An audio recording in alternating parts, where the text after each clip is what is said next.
diria que sim. Aqui tem vários componentes culturais, porque tu não pode exigir de alguém que tem responsabilidade administrativa, gerencial, corporativa e do clube, às vezes se transformar por conta da questão interna.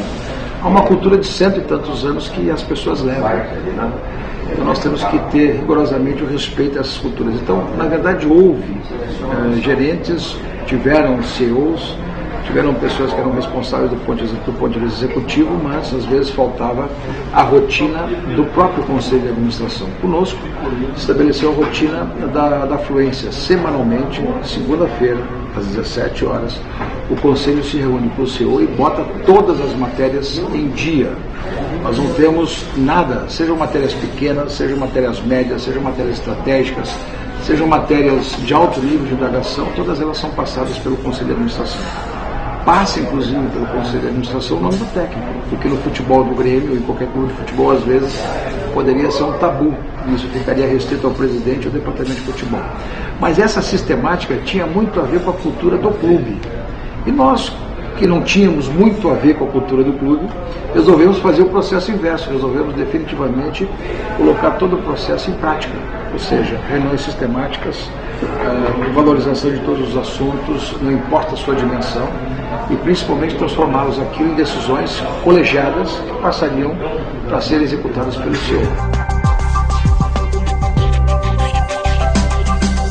Nós tínhamos 4 currículos, entrevistamos praticamente os 4 currículos indicados politicamente? Não. Indicados por pessoas que poderiam ser avaliadas, né? Alguns foram trazidos por conta deles próprios, mas algumas outras pessoas indicaram e enviaram. E fizemos consultas das pessoas e fizemos também avaliações de entrevistas pessoais. O escolhido foi entrevistado pessoalmente, por todo o Conselho de Administração. Que é? Eu como presidente, mais 6 vice-presidentes. E optamos por o Gustavo, que é egresso de um CEO do grupo Tigre, da Tubos e Conexões Tigres de Joinville. Nunca tinha participado de nenhum clube de futebol, nunca teve gestão de futebol, nunca participou, embora seja gremista, gaúcho gremista, ele nunca teve nenhuma vivência interna de gestão de clubes. E conosco, ele veio para cá, e eu quero te dizer, não é uma grata satisfação, é uma pessoa que simplificou os nossos processos de decisão. Ele ajustou, organizou, sistematizou, ele nos dá os cenários e nos ajuda muito a decidir do ponto de vista político as questões que o Conselho de Administração encaminha. E executa com muita perfeição, com muita competência. O nome do Roger foi plenamente debatido no Conselho de Administração do Grêmio. Ele teve lá, embora a propositura fosse minha, né, eu sugeri o nome dele para debate, os 6 membros do Conselho de Administração opinaram e nós tiramos um consenso. E tiramos um consenso dentro de uma situação que todo mundo avaliava mais ou menos na mesma linha, ou seja, novidade, competência, capacidade, aposta e principalmente a perspectiva de fazer um projeto interno, um projeto do clube, um projeto que modificava valores culturais do Grêmio. Quer dizer, nós não tínhamos mais ninguém de fora, nós tínhamos rigorosamente pessoas que estavam sendo promovidas e ascendendo dentro da escala do Grêmio, por mérito. Então isso foi um processo que passou também pela avaliação do Grêmio, passou pela avaliação do Conselho de Administração, passou pela avaliação do Departamento de Futebol e também passou, por incrível que pareça, às vezes as pessoas não podem ser, porque a gente escuta essa história de decidir colegiado, não significa abdicar de consultas, tu leva a tua convicção para o Conselho. Eu particularmente, meu processo de decisão passa necessariamente por muitas consultas até eu formar o meu juízo, embora o meu juízo eu o tenha, mas eu procuro fazer uma média exatamente para aperfeiçoar o processo de decisão. E o Conselho de Administração, sim, foi decisivo na contratação do Roger.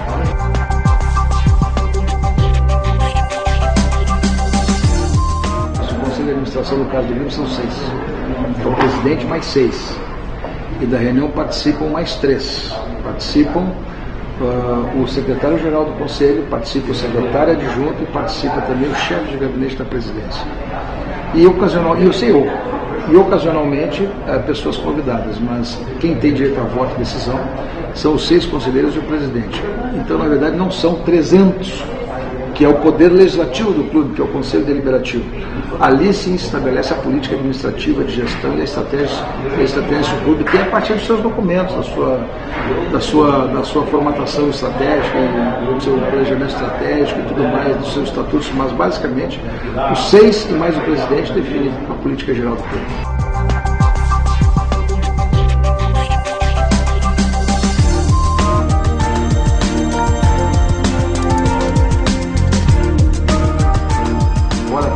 Vice-presidente na gestão passada, a vice-presidente do Conselho de Administração é uma situação, a presidência do clube é outra situação. E eu resolvi entrar a fundo em todos os diagnósticos. Chamei vários segmentos do clube, chamei toda a parte administrativa e fiz o meu diagnóstico. E o meu diagnóstico foi exatamente aquele resumo do discurso da posse, ou seja, o Grêmio passará a viver um momento de austeridade sob pena de sucumbir. E quando tu determina um planejamento para a gestão, tu busca exatamente as alternativas. Então, nós tivemos inicialmente o procedimento, a decisão da austeridade. Ou seja, o Grêmio vai fazer enfrentamento a todos os processos de dificuldade, os processos de gastos excessivos, a racionalização desses gastos, que não envolveu apenas o elenco do futebol, mas do clube por inteiro. Com a chegada do CEO, nós fizemos um projeto mais amplo ainda. Nós fizemos planejamento para 1 ano, para 2 anos, para 3 anos, para 4 anos. Para 1 ano num cenário, para 2 anos num cenário de razoabilidade, com a percepção de vendas de jogadores, com um cenário de 3 anos com menos vendas de jogadores e com 4 anos sem nenhuma venda de jogadores, apenas com as receitas contratualizadas. Ou seja, que o Grêmio já tinha contratualizado pelos próximos tempos, o Grêmio também tem um projeto que poderá acontecer isso, não vender nenhum jogador, e chegar no final de 4 anos estar absolutamente, vamos dizer, equilibrado do ponto de vista das finanças. Para isso tinha que acontecer algumas quebras de paradigmas. Por exemplo, reestruturação das despesas no primeiro momento, que é o que todo mundo vai no primeiro foco, ou seja, vamos reestruturar as nossas despesas e avançamos fundamentalmente disso. Hoje o Grêmio já reduziu suas despesas ordinárias em torno de 16%. É uma situação muito razoável.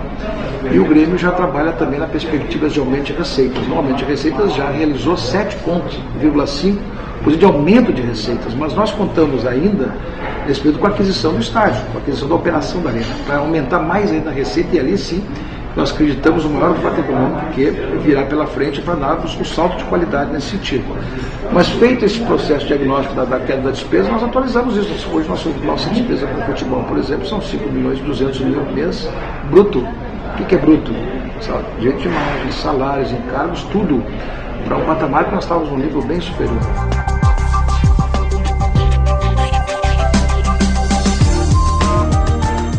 A nossa economia nesse segundo semestre será de R$11 milhões mês, na folha praticamente, com todas as desonerações.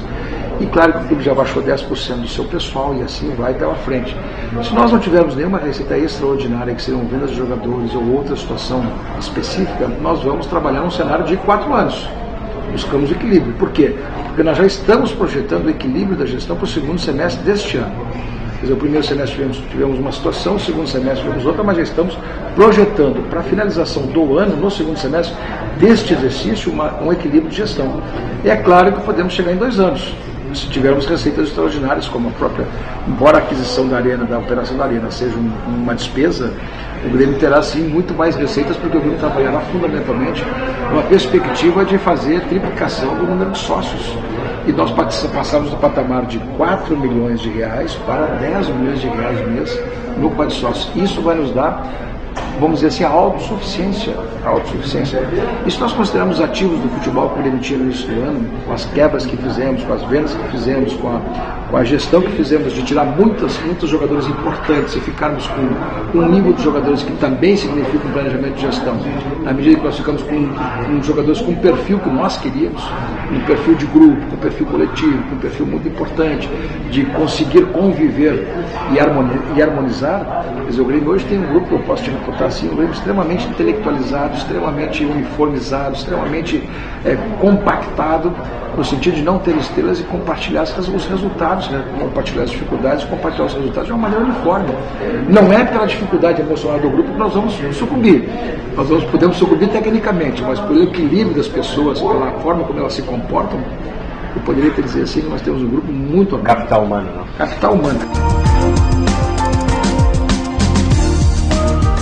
Olha, o processo que o presidente Koff iniciou e ele avançou, e ele teve a estatura política e moral para dizer, olha, a Arena não é nossa e a Arena será adquirida por nós, e montou um processo dessa natureza.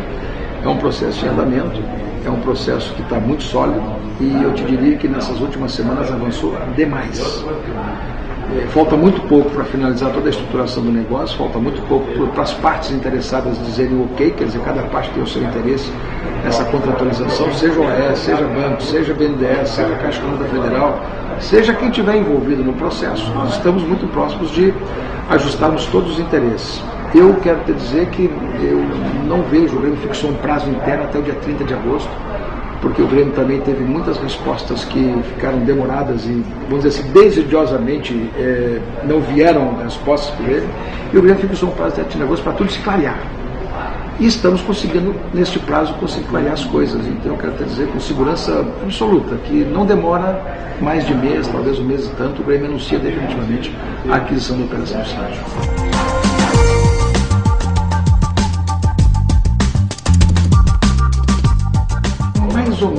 Mais ou menos, porque o processo de negocial direto é uma situação que nos parecia mais rápido, mas o processo que depende de homologação judicial por conta de credores que se habilitam na recuperação judicial da OAS, acaba nos complicando. Então, na verdade, é um processo que fragiliza a empresa do ponto de vista empresarial, mas não fragiliza a agilidade, do processo, porque passam a ter terceiros interessados. Então, nós temos que ter muito cuidado com isso e temos que ter uma noção muito clara e muito estratégica de como a gente enfrenta essas situações. E acho que já enfrentamos, e a solução, a estruturação do negócio já obtido, já concentrado pelas partes, leva em conta também uma transição. O clube é um comportamento empresarial, é um comportamento de resultados, mas também é um comportamento emocional.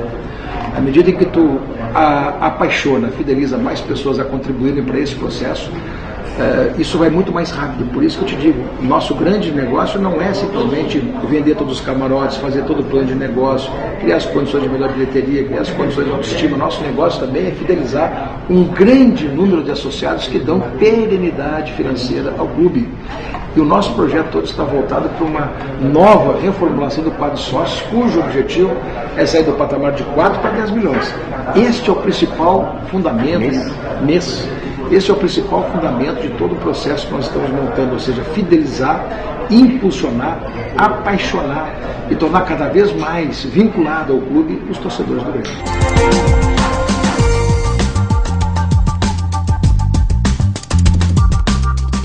Não procede. O Grêmio contratou uma empresa para trabalhar o plano de negócio da Arena a partir da sua gestão. E esta questão está sendo construída. E os nossos parceiros, sim, são parceiros que têm estratégias para tudo isso. Para quem nós estamos nos reportando, quem nós estamos buscando, quem nós estamos buscando essa consultoria, esse planejamento todo para o desenvolvimento da potencialidade plena da questão econômica e financeira da Arena, tem parceiros para isso. Mas eu te diria que isso é um projeto e não é uma segurança de que as coisas vão acontecer. Vem com o tempo.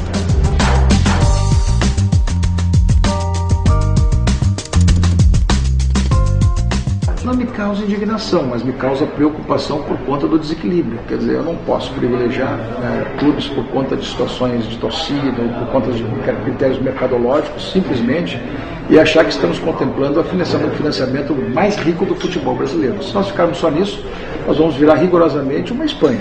Então, para mim, não vai. Eu defendo um critério que passa pela questão mercadológica, mas que passa também pelos critérios técnicos e que passa também pelos critérios de competitividade nas questões de melhor desempenho. Por exemplo, o Grêmio hoje, o Grêmio por muito tempo foi o primeiro do ranking brasileiro. Que méritos teve com isso?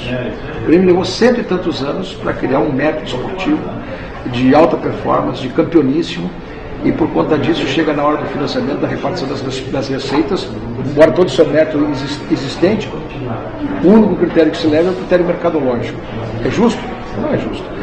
Então, o Grêmio quer compartilhar todos esses resultados e criar um ranking por conta disso. Quer dizer, quem tem melhor desempenho do ponto de vista do critério mercadológico, quem tem melhor desempenho do critério esportivo, quem tenha todo um processo que possa ser justo a formação disso. E o que mais me preocupa nesse processo é exatamente a questão do equilíbrio técnico. Quer dizer, eu não posso botar times lá em cima e times lá embaixo, sem nunca ter a perspectiva de crescimento daqueles por conta de um equilíbrio técnico financeiro. competência técnica, às vezes um time com pouco recurso faz. O Grêmio nesse momento, por exemplo, com todas as dificuldades financeiras, está competindo em alto nível, mas não é sempre uma receita. Com boa capacidade financeira e com boa capacidade técnica, as receitas são sempre de melhor resultado. Então o que nós estamos programando? Nós estamos planejando que podemos receber por cima, mas que equilibre as receitas dos clubes, quer dizer, que financie de uma maneira mais equitativa, de modo que todo mundo tenha a perspectiva de disputar um campeonato relativamente equilibrado.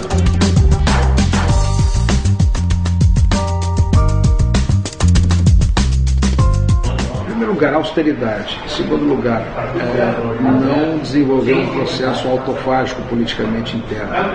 Um processo de oposição e distorção é um processo que pode existir, mas não tem que ser um processo autofágico de absoluta destruição de quem não está no poder. Um processo de colaboração recíproca de todos os lados. Um processo de gestão cujas situações não podem haver vacilações. Se eu tenho no meio do caminho processos diferentes, processos que possam ser, às vezes, contraditórios ou de fácil resposta com outros métodos, não vacile, mantenha o seu método. Pode transversar uma outra coisinha, mas não perca o teu destino final, o teu raciocínio final, tua estratégia final, porque daí tu vai comprometer todo o projeto. No momento em que tu desacreditar naquilo que tu concebeu, tu vai criar uma situação de extrema dificuldade para ti próprio e para a fragilidade do projeto. Como o Grêmio fez um projeto, quando no momento mais duro, todo mundo queria contratar, o Grêmio mesmo assim não contratou. Quando todo mundo achava que o plantel do Grêmio era fraco, mesmo assim o Grêmio não saiu das compras adoidadamente. O Grêmio tinha convicção que o que tinha na mão podia dar resultados e resolveu privilegiar os métodos e os conceitos e os valores das pessoas sobre isso. E depois esse processo começou a dar certo, o que nós fizemos? Nós valorizamos as pessoas que deram certo. Porque o Grêmio passou a adquirir mais direitos federativos, mais direitos econômicos, o Grêmio valorizou salários. O Grêmio, no momento em que percebeu e tinha essa convicção de que os resultados começaram a acontecer, o Grêmio valorizou as pessoas que fizeram o processo acontecer. Então não desvirtue, não tergiverse e, acima de tudo, não claudique em cima das situações que tu tem convencimento que elas estão no caminho correto. Persevere.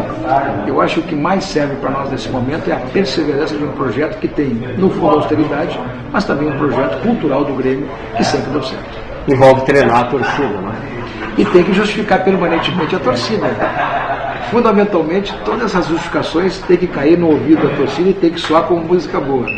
Porque se a torcida não entende isso como uma música boa, complica bastante o jogo. Isso torna os processos mais difíceis. Eu acho que o processo de clube passa muito pela justificação e da capacidade de dizer para as pessoas, e as pessoas se convencerem que o caminho que tu está cercando, que tu está caminhando, está correto.